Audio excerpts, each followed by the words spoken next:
TV सत्यमेव व्रतम। महाराष्ट्राच्या नावलौकिकाला कुठलंही गालबोट लागता कामा नये।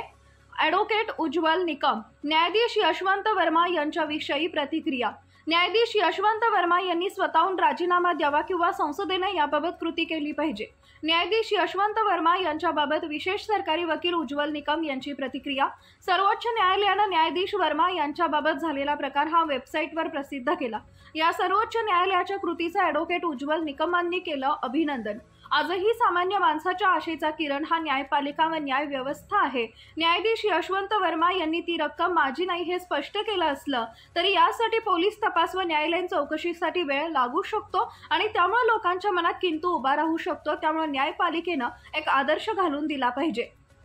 नागपूर हिंसाचार प्रकरण मालेगाव कनेक्शन याच्याविषयी प्रतिक्रिया। नागपूर हिंसाचार हा अत्यंत दुर्दैवी। नागपूर हिंसाचारात ज्यांनी सार्वजनिक मालमत्तेचं नुकसान केलेलं आहे त्या दंगेखोरांकडून त्यांच्या मालमत्तेतून ही रक्कम वसूल केली जाईल असं मुख्यमंत्र्यांनी स्पष्ट केलंय। सार्वजनिक मालमत्तेचं नुकसान भरपाई ही आरोपींच्या मालमत्तेतून वसूल करण्याचा कायद्यात अधिकार आहे। न्यायालयाचेही तसे आदेश आहेत। महाराष्ट्र आदेशात एक चांगलं राज्य आहे, मात्र काही उपद्व्यापींमुळे असे प्रकार घडत आहेत। महाराष्ट्राच्या नावलौकिकाला कुठेही गालबोट लागता कामा नये। चाहेंगे न्यायाधीश जो यशवंत वर्मा उनके घर में पैसे बरामद हुए, जले हुए पैसे मिले हुए, क्या मामला हो सकता है सर आगे? पहले तो मैं ये साफ कर दूं कि हमारे जो सर्वोच्च न्यायालय है उन्होंने ये पूरा मामला आज अपने वेबसाइट पर प्रसिद्ध किया है। इसका मतलब है कि सुप्रीम कोर्ट ने इसमें कोई छिपाई बात नहीं है। दूसरी बात है जो न्यायपालिका का आत्मा है वो ट्रांसपेरेंसी में है और मुझे लगता है कि सुप्रीम कोर्ट ने बहुत अच्छा कदम उठाया है, क्योंकि कोई भी राष्ट्र की स्थिरता ये दो फैक्ट्स पे अवलंबन रहती है। पहला फैक्टर तो आम आदमी का उस देश के कानून पर विश्वास होना चाहिए और दूसरी बात आम आदमी का उस देश की कानून व्यवस्था यानी न्यायपालिका पर विश्वास। अगर इसमें किसी का भी एक विश्वास कम होता है तो मुझे लगता है कि वहाँ अराजकता आ सकती है और इसीलिए सुप्रीम कोर्ट ने जो एक 3 जजेस की एक कमेटी ने अपॉइंट किए, लेकिन उस पर वो छानबीन करेगी। जस्टिस वर्मा का कहना है कि वो आउट हाउस के पैसे मेरे नहीं है, उसकी भी छानबीन होगी। लेकिन जहाँ तक मैं व्यक्तिगत रूप से कहूँगा कि आज भी आम आदमी का विश्वास बरकरार के लिए जस्टिस वर्मा जी ने खुद इस्तीफा देना चाहिए, ताकि एक अच्छा उदाहरण हम सामने दुनिया के सामने पेश कर सकते हैं। सर, नागपुर घटना में हिंसाचार का मामला सामने आया है, इस बारे में क्या बताएंगे? नागपुर की घटना बहुत दुर्दैवी है।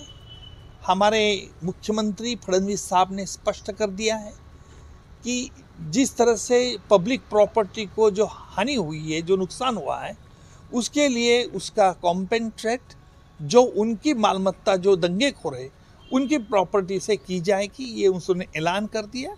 मुझे लगता है कि अभी इसमें इन्वेस्टिगेशन शुरू हो गया है और जिन्होंने भी ये किया है उनके खिलाफ कानून अपना कदम सख्त उठाएगा। नागपूर हिंसाचार या ठिकाणी झालेला आहे। मालेगाव कनेक्शन समोर आलेला आहे। नागपूर हिंसाचार, नागपूरचा झालेला हिंसाचार अत्यंत दुर्दैवी असा आहे। आपले मुख्यमंत्री फडणवीस साहेब यांनी स्पष्ट घोषित केलेलं आहे की ह्या दंग्यामध्ये ज्यांनी सार्वजनिक मालमत्तेचं नुकसान केलेलं आहे त्यांच्याबद्दलची ती नुकसान भरपाई दंगेखोरांच्याकडून त्यांच्या मालमत्तेतून वसूल केली जाईल।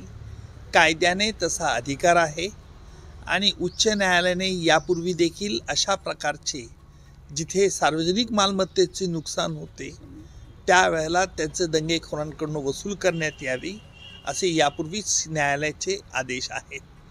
मला असं वाटतं की महाराष्ट्र हा एक चांगला राज्य म्हणून या देशात आहे, परंतु काही उपद्व्यापी माणसांच्या विधानांमुळे अशा प्रकारच्या गोष्टी होत असतील तर त्यांनी देखील हे थांबवलं पाहिजे, कारण महाराष्ट्राच्या नावलौकिकाला कुठेही गालबोट लागता कामा नये। सध्या मालमत्तांवरती बोजे लागतील असं वाटतंय तुम्हाला? कायद्याने जरी अधिकार दिलेला असला तरी आजपर्यंत मी सर्वात प्रथम सर्वोच्च न्यायालयाच्या या कृतीचं अभिनंदन करेल की आमच्या न्यायव्यवस्थेचं आत्मा म्हणजे पारदर्शकपणा हा आहे. आणि सर्वोच्च न्यायालयाने दिल्ली हायकोर्टाचे न्यायाधीश जस्टिस वर्मा यांच्या बाबतीत झालेला प्रकार त्यांनी आपल्या वेबसाईटवरती प्रसिद्ध केलेला आहे. यावरून एक गोष्ट स्पष्ट होते की सर्वोच्च न्यायालयाने याच्या 3 सदस्यांच्या चौकशी समिती नेमलेली आहे.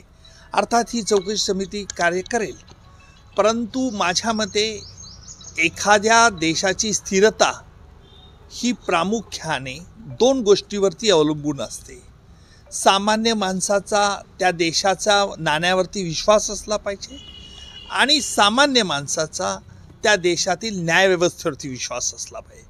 याच्यातील एकावरचाही विश्वास जर सामान्य माणसं कमी झाला तर त्या देशात अराजकता येऊ शकते. आणि म्हणून आजही लोकांच्या मनात शेवटचा आशेचा किरण न्यायपालिका न्यायव्यवस्था आहे. त्यामुळे जरी जस्टिस वर्मा यांनी स्पष्ट केलं असलं तरी ती रक्कम माझी नाही, आउट हाऊसमधली आहे. परंतु ह्या पोलीस तपास किंवा न्यायालयीन चौकशीला वेळ लागू शकतो.